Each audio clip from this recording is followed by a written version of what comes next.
ដល់ព្រៀងថ្លើងនៅស្រុកយើងក៏លាន់ណាយជើងក្រហមធ្ងររដល់ព្រៀងថ្លើងនៅស្រុកយើងក៏លាន់ណាយជើងក្រហមធ្ងរមេឃខ្មៅត្រជាក់លៀងជុំណទីតុយមានធ្ងរជ្រេជ្រាត្រី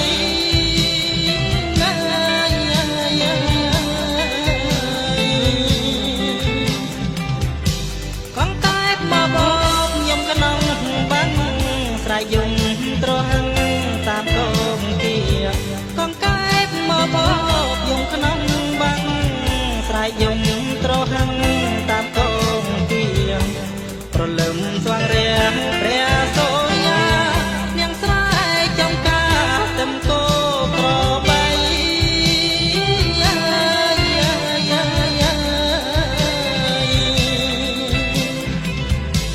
នឹកឡើងសែនស្នាយអនុស្សាវរីយ៍កាលយើងទាំងពីរនៅក្មេងវ័យនឹងឡើងសែនស្នាយអនុស្សាវរីយ៍កាលយើងទាំងពីរនៅក្មេងវ័យបងណាត់ជួបអូនក្រោមដើមជ្រៃទួចនាំត្រីថ្លៃហែលទឹកថ្លាឆ្វេ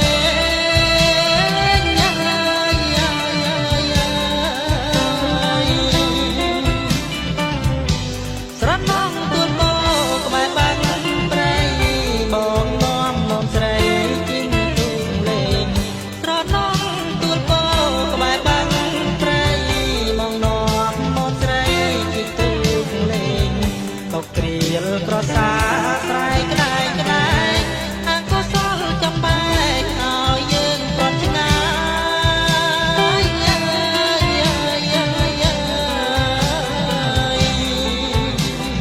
អូ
ឆ្វេ